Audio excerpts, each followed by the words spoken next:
Assalamualaikum warahmatullahi wabarakatuh. Oke, malam para seluruh YouTube, ketemu lagi dengan saya Agung Wijanarko. Oke para sedulur, di malam hari ini seperti biasa saya ingin mengajak para sedulur-sedulur saya, sobat-sobat saya, teman-teman saya yang sudah subscribe dan join di kanal YouTube saya ini untuk ngobrol-ngobrol santai ya teman-teman. Tapi kalau teman-teman lihat itu ada bising, suara gangsir tuh teman-teman. Gangsir tuh jangkrik yang besar ya teman-teman, karena ini dekat sungai ini ya, sungai Winongo namanya kalau di Yogyakarta ini. Oke, balik lagi teman-teman, jadi kita akan ngobrol-ngobrol santai seputaran hal-hal yang lagi hangat diperbincangkan di media sosial, dan tentunya kalau bisa adalah hal-hal yang berhubungan dengan sesuatu yang bersifat religius. Jadi teman-teman, akhir-akhir ini sekitar 1 minggu belakangan inilah, kalau di media sosial tuh kalau saya lihat ramai selain lewat video di beranda saya, yaitu perseteruan gitu kan di medsos antara Haris Setianto, Mas Haris Setianto atau pesulap merah ya, dengan Bapak Hakim Bawazir. Ini tokoh apa ya, Bapak Ustadz Hakim Bawazir ya, yang memang juga konten-kontennya banyak di YouTube kita lihat gitu kan. Nah memang di sini pesulap merah ini mengkritisi ya, bahkan udah nggak menjurus mengkritisi nih, menyerang gitu kan, bahwasanya apa yang dilakukan oleh Bapak Ustadz Hakim ini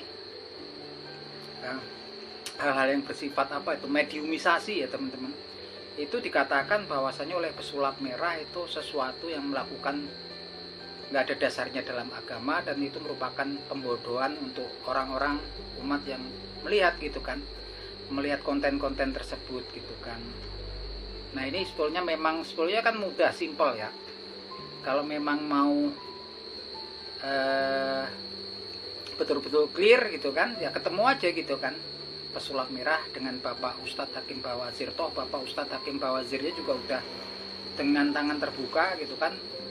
Kalau mau ketemu juga langsung bisa diterima dengan baik ya, biasalah kita bisa didiskusikan gitu kan, bisa dilakukan juga uji coba pembuktian gitu kan, bisa saja kan pesulap merah kemudian apakah bisa gitu kan Bapak Ustadz Hakim Bawazir kemudian kalau biasanya bisa memasukkan makhluk gaib ke apa medium orang yang dikatakan itu mediumisasi gitu kan, apakah bisa nanti gitu kan ke pesulap merah gitu kan. Itu tantangannya kan, karena menurut pesulap merah itu pembohongan publik gitu kan.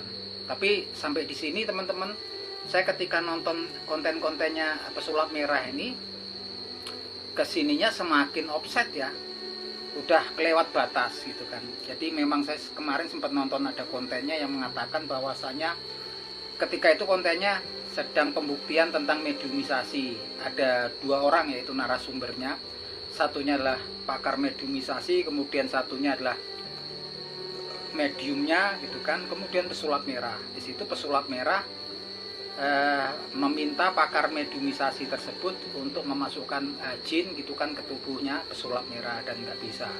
Nah sampai di situ pesulap merah itu kemudian mengatakan bahwasanya mediumisasi itu adalah pembohongan publik gitu kan, orangnya yang halusinasi gitu kan. Dan beliau menyebut tokoh-tokoh spiritual yang muncul di tayangan YouTube gitu kan, di media sosial yang menayangkan hal-hal tersebut, yang memang kemudian tersebutlah nama Bapak Hakim Bawazir ya, Bapak Ustadz Hakim Bawazir. Nah di sini kan memang surat murahnya offsetnya kan sampai kemudian nggak cuman mengkritisi. Kalau mau mengkritisi itu ya udah ketemuan aja gitu kan, ditayangkan lewat media sosial juga nggak masalah gitu kan, tentang pembuktian apakah itu pembohongan publik ataukah memang benar adanya gitu kan. Dan Bapak Hakim Bawazirnya sepertinya sudah dengan tangan terbuka.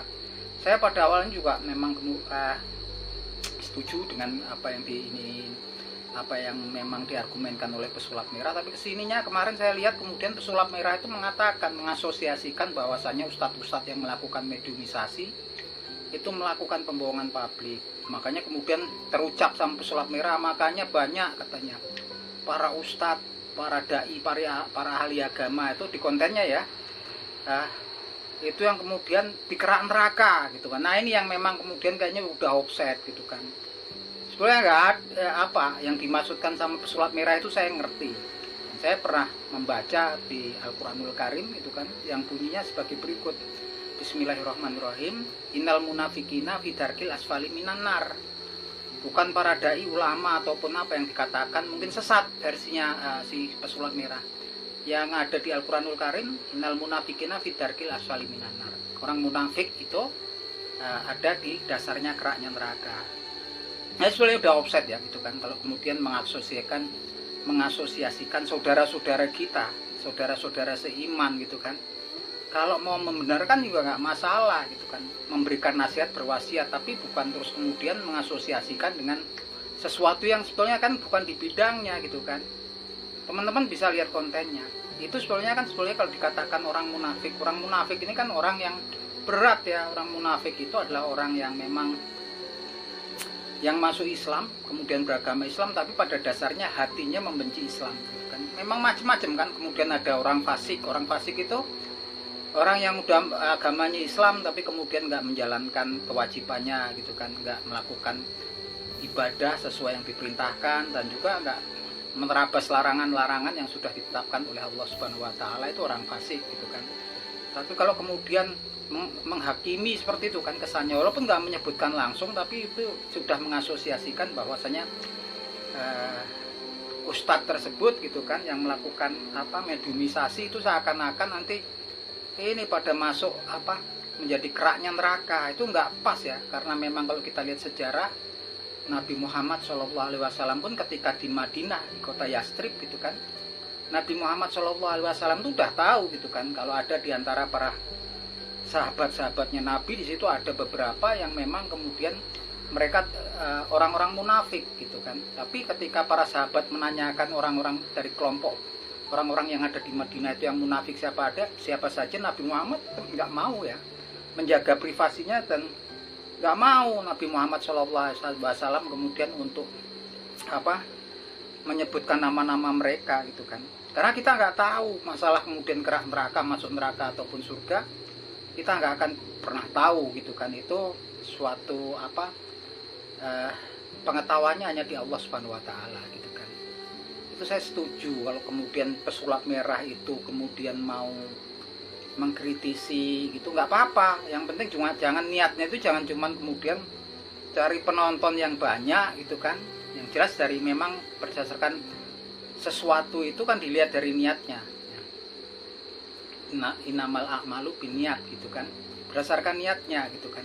Kalau niatnya baik, sudah ketemuin aja Ustadz Hakim Bawazir, ajak ngobrol baik-baik, kritisi, kemudian diajak melakukan pembuktian. Kan memang seperti itu. Kemarin itu kan bisa saja pesulap merah kemudian kan memang tantangannya kepada Bapak Hakim Bawazir. Kalau Bapak Hakim Bawazir bisa memasukkan makhluk halus ke para medium-mediumnya itu kan, mediatornya, mungkin tantangannya bisa memasukkan nggak ke tubuhnya pesulap merah. Kan sesimpel itu gitu kan. Jangan sampai membawa-bawa kemudian sampai diceritakan masalah surga dan neraka. Surga dan neraka itu kita nggak akan pernah tahu, itu urusannya Allah Subhanahu Wa Taala gitu kan. Bahkan seorang yang awalnya baik pun kita nggak tahu, makanya dikatakan inamal amalu bikhawatin. Sebenarnya amal itu dilihat pahala seseorang itu dari penutupnya nanti. Ada kalanya orang itu awalnya kemudian amalan soleh, tapi kemudian pada mendekati akhir hayatnya kemudian melakukan amalan-amalan ahli neraka sehingga ia masuk neraka. Ada kalanya orang-orang yang pada awalnya melakukan amalan-amalan ahli neraka, tapi kemudian di akhir hayatnya kemudian melakukan amalan-amalan ahli surga, akhirnya dia masuk surga. Jadi nggak bisa gitu kan, apalagi mengatakan yang tadi dikerak neraka, yang dikerak neraka itu orang munafik gitu kan. Dan saya nggak setuju gitu kan. Kalau ada saudara saya gitu kan, seperti Bapak Ustadz Hakim Bawazir tuh saudara kita seiman, orang muslim gitu kan. Orang muslim, saudara kita seiman gitu kan, kemudian diasosiasikan dengan yang ada di kerak neraka, itu udah offset gitu kan. Udah offset, dan itu bukan merupakan bidangnya. Saya nggak setuju sekali itu kan. Nah sekarang memang tantangannya mudah gitu kan. Kalau memang pesulap merah memang niatnya baik, niatnya betul-betul untuk menegakkan kebenaran gitu kan, temui gitu kan. Bisa nanti kan pakai live streaming ataupun di untuk diskusi langsung dengan Bapak Hakim Bawazir, itu acung jempol gitu kan. Karena memang kewajiban antar kita adalah saling berwasiat dalam kebenaran dan untuk meninggalkan kemungkaran gitu kan. Walaupun saya juga di satu sisi, beberapa sisi saya juga setuju apa yang diungkapkan Surat Merah gitu kan.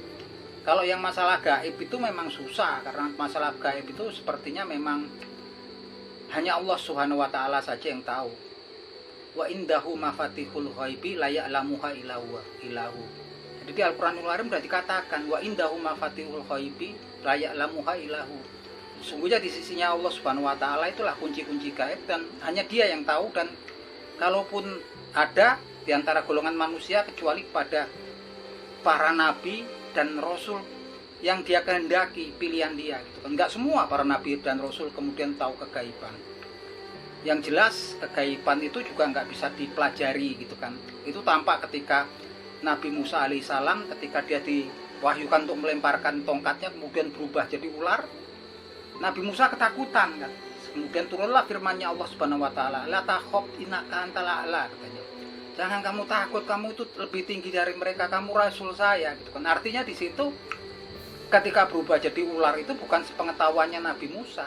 Begitupun juga ketika Nabi Musa membawa tongkatnya diwahyukan untuk memukul laut ya, lautnya kemudian terbelah. Waktu itu juga pengikutnya sudah pada takut gitu kan. Kita pastinya ketangkap gitu kan, diceritakan di Al-Qur'an. Tapi Nabi Musa tetap bertahan berdoa kepada Allah Subhanahu wa taala kan. Saya nggak mungkin Allah Subhanahu wa taala akan menelantarkan saya gitu kan, dan kemudian diwahyukan untuk memukulkan tongkatnya. Dan sampai lautnya terbelah, kemudian Bani Israel kemudian bisa lari dari kejarannya para pasukannya Firaun melewati Laut Merah ya. Yang jelas di kemudian hari kan nggak ada pengikutnya, muridnya Nabi Musa atau Harun kemudian bisa melemparkan tongkatnya jadi ular ataupun membelah lautan pakai tongkatnya gitu kan. Begitupun sendiri Nabi Musa gitu kan. Artinya di sini bahkan seperti mukjizat itu pun pada seorang nabi ataupun rasulnya Allah Subhanahu wa taala yang memang pilihannya ya, nggak semua nabi sama rasul pun itu ternyata nggak bisa dipelajari, dan mereka pun nggak sadar, mereka cuma bermohon pertolongan kepada Allah Subhanahu wa taala gitu kan. Seperti ketika Ibrahim kemudian akan dibakar gitu kan. Apakah Ibrahim tahu waktu itu? Ibrahim tetap berdoa di situ kan, bermohon kepada Allah Subhanahu wa taala. Dia nggak kebal sama api, tapi kemudian Allah Subhanahu wa taala berfirman ketika Nabi Ibrahim bermohon kan, ya nar bardan wa salaman ala Ibrahim. Api, jadilah kamu keselamatan untuk Ibrahim, berkah dan keselamatan untuk Ibrahim, sehingga Nabi Ibrahim, api tersebut nggak bisa membakar Nabi Ibrahim. Sampai ke bawah pun kan memang para nabi dan rasul juga nggak bisa ya gitu kan, nggak bisa. Kemudian ilmu-ilmu mukjizatnya yang kesannya berkaitan dengan kegaiban juga kemudian diturunkan kepada anak keturunannya ataupun kepada murid-muridnya gitu kan. Makanya saya setuju gitu kan di satu sisi itu kan. Tapi memang kalau memang targetnya untuk memberikan wasiat, jangan kemudian mengkait-kaitkan dengan yang memang di luar disiplin itu Surat Merah.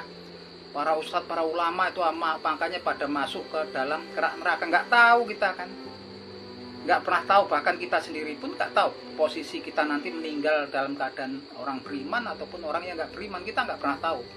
Oleh karena itu kan memang ada doanya kan, Allahumma sa'al khaira umri akhirahu, ya Allah aku bermohon kepadamu sebaik-baik usiaku ketika di akhirnya, ketika menjelang akhir hayatnya kan, wa khaira amali khawatimahu, dan sebaik-baik amalku adalah ketika amal penutupku nanti, wa khaira yaumi yauma alqaka, dan sebaik-baik hariku adalah hari ketika aku bertemu denganmu.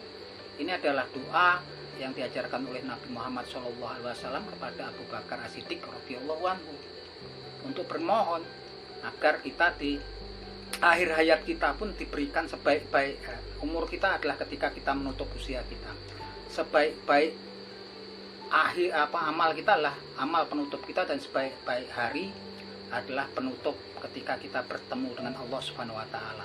Itulah kan inamal amalu bil khawatim.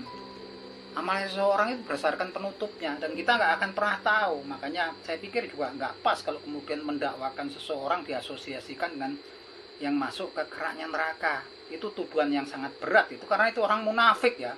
Saya pikir kalau Pak Ustadz Hakim juga nggak membenci Islam. Orang munafik itu adalah orang yang masuk Islam tapi hatinya masih sebetulnya pada dasarnya membenci Islam. Itulah orang munafik, dan dikatakan oleh Allah Subhanahu Wa Taala di Al-Quranul Karim tadi, innal munafikina fi darkil asfali minan nar. Dan ini saya pikir memang cukup sampai di sini ya kalau menurut saya. Nggak perlu gembar-gembor bikin konten terus yang kesannya niatnya sepertinya lain ya pesulap merah ini. Kalau memang betul-betul mau pembuktian, Bapak Hakim Bawazirnya sudah dengan tangan terbuka, dengan bijaksana juga sudah menerima gitu kan, untuk bertemu langsung, mungkin bisa live streaming, disiarkan langsung ditayangkan. Kan memang tinggal mudah kan pembuktiannya. Mungkin kalau memang pesulap merah menganggap itu semua ini sesuatu pembohongan publik ataupun cuman rekayasa, kemudian memang disetting gitu kan, bisa nggak kemudian Ustadz Hakimnya kemudian untuk memasukkan makhluk gaib ke dalam tubuhnya pesulap merah? Kan sesimpel itu teman-teman. Beda kalau niatnya lain gitu kan, menarik-narik nanti Ustadz yang lain, orang-orang yang lain untuk ngobrolin masalah itu lain gitu kan, itu lain. Dan dari sini saya sudah mulai terus kemudian juga nggak simpati melihatnya kan gitu. Nah ini cuma sekedar obrolan, semoga bisa mencerdaskan pikiran teman-teman lah gitu kan, bisa kemudian menjernihkan pikiran teman-teman agar jangan kemudian kita juga sesama saudara kita seiman, sama muslim gitu kan, jangan kemudian dibikin seperti gesekan ini kan Ustadz Hakim Bawazir juga pengikutnya banyak, murid-muridnya banyak, pesulap merah pun juga banyak. Kita nggak tahu apakah nanti cuma niatnya kalau kayak kemarin bikin konten terus menerus gitu kan, pastinya cuma untuk mencari penonton. Boleh kan kita juga curiga seperti itu gitu kan. Nah itu aja teman-teman nih obrolan malam hari ini. Saran saya kepada pesulap merah, kalau memang betul-betul niatnya untuk berwasiat dalam kebenaran dan berwasiat untuk meninggalkan sesuatu yang bersifat kemungkaran, tentunya Bapak Ustadz Hakim Bawazir sudah jelas-jelas dengan tangan terbuka untuk menerima kedatangan pesulap merah, untuk melakukan diskusi dan pembuktian di situ. Nah ini kalau memang betul-betul seorang yang mau menegakkan kebenaran gitu kan, tentunya jalan sangat simpel sekali gitu kan. Tapi kalau kemudian cuman bikin konten terus-menerus, kita nggak tahu niatannya seperti apa. Yang jelas segala sesuatu tuh kita nggak tahu ya niatnya seperti apa gitu kan. Omongan manusia kita bisa dengar gitu kan, tapi kemudian dalamnya hati, niat seseorang kita nggak tahu. Oke teman-teman, semoga obrolan di malam hari ini bisa memberikan pencerahan buat teman-teman, bisa memberikan nalar logika yang sehat buat teman-teman. Kalau teman-teman punya analisa yang lain gitu kan, ataupun mungkin ada kesalahan dari saya, silahkan teman-teman komen di bawah. Oke gitu teman-teman, salam seduluran dari saya Gun Wijanarko dari Yogyakarta.